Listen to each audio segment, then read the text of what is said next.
Profecia do cerulo, em nome de Jesus, eu não posso me calar, eu preciso dizer que, segundo a Escritura e julgando à luz da Bíblia, o falar do cerulo, ele é um falso profeta típico em os nossos dias. E ouça mais, todos os que o apoiam ministerialmente, que os trazem ao Brasil, são semelhantemente tidos por falsos profetas, por assinarem embaixo um falar que não está de acordo com a Escritura. Tá bom?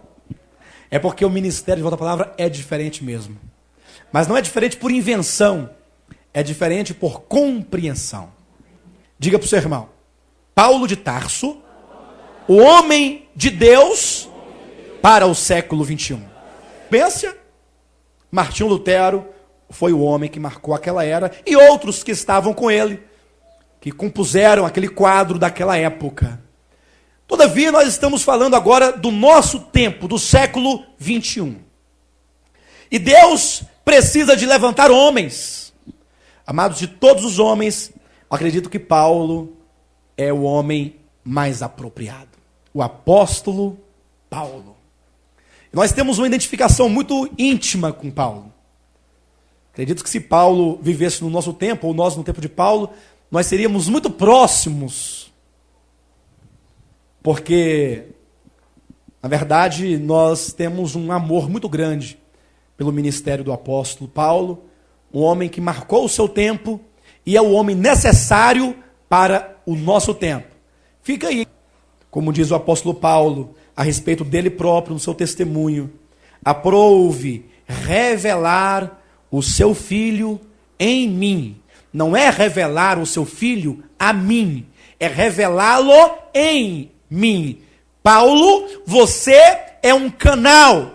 Paulo, você será uma vitrine. Por teu intermédio, pelo teu andar, pelo teu falar, pelo teu viver, pelo teu pregar, pelo teu pensar, pelo teu agir, Cristo será revelado aos homens por teu intermédio.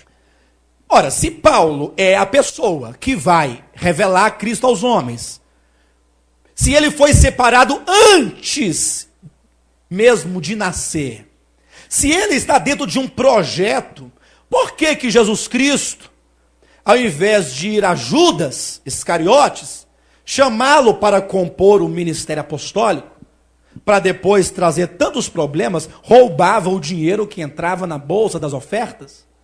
Judas fazia isso. Por que Jesus não deixou esse homem de fora? E foi lá em Paulo chamá-lo. Paulo, você foi escolhido antes de nascer. Vem compor o ministério. Por que ele não foi chamado? Jesus não sabia onde ele morava? Era isso? Ou ele não tinha nascido ainda? Já tinha nascido. Ele era um judeu, hebreu de hebreu, da tribo de Benjamim. Estava na sinagoga. Conhecia os sacerdotes, sumos sacerdotes, anciãos. Ele viu a Cristo pregando. A Bíblia não relata esses pontos, esses detalhes, mas ele existia no tempo de Cristo e estava lá. É tanto que quando Cristo morreu e ressuscitou, Saulo se dispôs a perseguir e a acabar definitivamente com essa tal de igreja, essa seita dos nazarenos. Assim pensava ele, chamavam-se os judeus. Por que Jesus não foi lá chamá-lo? Ô Paulo, você é diferente de Pedro, de Tiago, de João. Eu tenho aqui meus 11 apóstolos, mas você é aquele que foi separado antes de nascer. Venha compor. Por que ele não fez isso? Ora, Pedro, me parece, se nós lermos a história, os passos, nem Pedro, nem Tiago, nem qualquer outro apóstolo, eles tinham o mesmo espírito de Paulo. Não tinha. Ele não tinha. E, portanto, não eram os homens ideais para aquela era. Eram homens ideais para o ministério que Deus os havia chamado. Ministério particular. Paulo tinha o ministério de uma era. Ele é o apóstolo dos gentios. Ele não é um apóstolo que está limitado a apenas uma situação ou outra. Paulo é um apóstolo amplo, é aquele que vai desvendar todos os mistérios possíveis. E de 27 livros do Novo Testamento, Paulo escreveria mais da metade. Paulo escreveria dos 27, 14 epístolas. Não é mais da metade? 14? De 27? 14 não é mais da metade? Judas não deve estar lá. Não é? Judas não faz parte. Quando nós lemos todas as relações nos evangelhos do nome dos apóstolos, o primeiro nome é Pedro. E aí vem uma sequência de nomes, a mesma sequência. E o último nome, o 12º nome, sempre é Judas. Se Judas sai e fica essa vaga aguardando o apóstolo de Jesus. Por isso que Paulo vai dizer em alguma de suas cartas, Paulo, apóstolo de Jesus Cristo, não por vontade do homem, nem por intermédio do homem. Ele é claro. Não sou apóstolo porque me fizeram apóstolo, ou porque o homem me enviou, mas apóstolo de Jesus Cristo, enviado por Jesus Cristo. É algo de Deus. Paulo, então, é o homem que vai se encaixar exatamente no 12º fundamento. Exatamente. E por que no 12º fundamento? Porque todo o peso da Nova Jerusalém pesa sobre o ombro do último. A edificação da Nova Jerusalém, da igreja, repousa sobre os ombros de Paulo.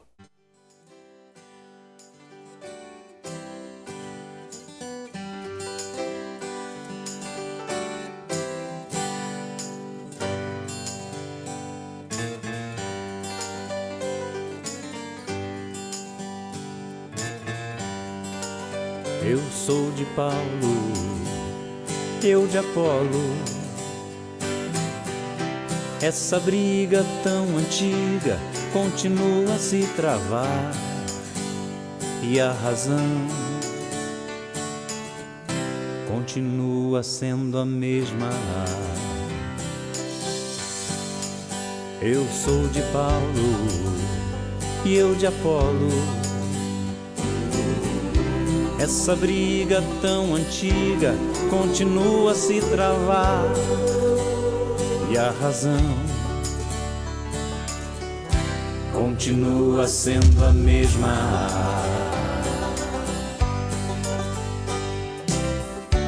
A inveja vem de dentro pra dizer que o que eu acho e o que eu faço é bem melhor do que o que você pode fazer. Continua então na mesma. Eu sou de Paulo e eu de Apolo. Essa coisa de menino tem que um dia acabar, e a razão continua sendo a mesma.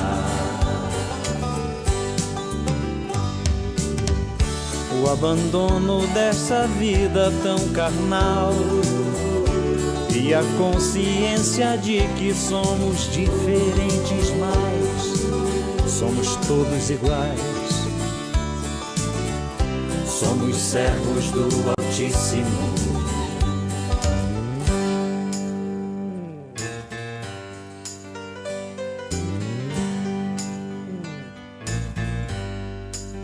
Eu sou de Paulo e eu de Apolo.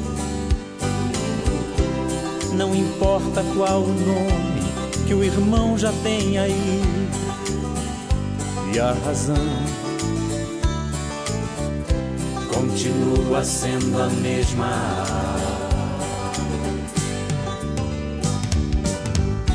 Há quem plante e há quem regue neste chão, mas ninguém pode esquecer do dono desta plantação. Nosso Deus é o Senhor, Ele dá o crescimento. Então dê glórias a Ele, então dê glórias só a Ele.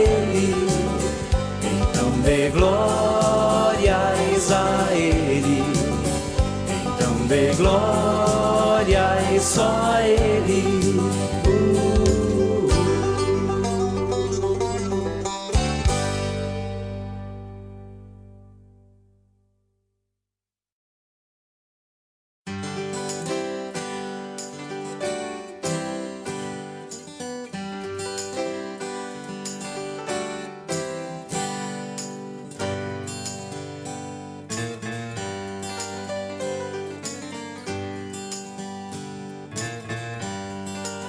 Eu sou de Paulo, eu de Apolo. Essa briga tão antiga continua a se travar, e a razão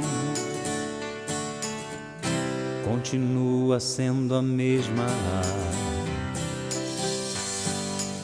Eu sou de Paulo e eu de Apolo. Essa briga tão antiga continua a se travar, e a razão continua sendo a mesma.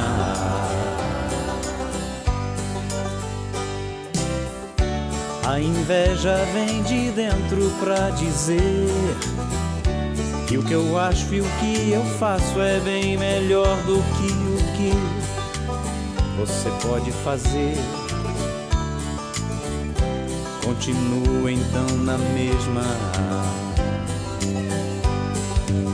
Eu sou de Paulo e eu de Apolo. Essa coisa de menino tem que um dia acabar, e a razão continua sendo a mesma.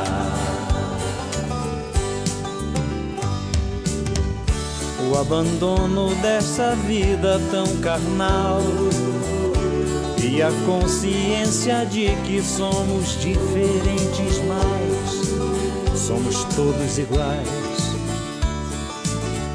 Somos servos do Altíssimo.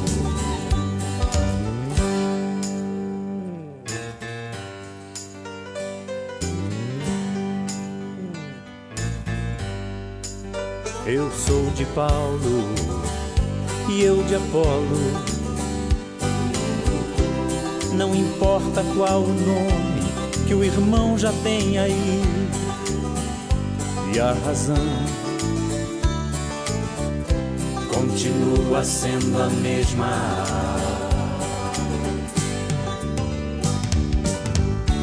Há quem plante e há quem regue neste chão, mas ninguém pode esquecer do dono desta plantação. Nosso Deus é o Senhor, Ele dá o crescimento. Então dê glórias a Ele, então dê glórias só a Ele, então dê glórias a Ele, então dê glórias só a Ele.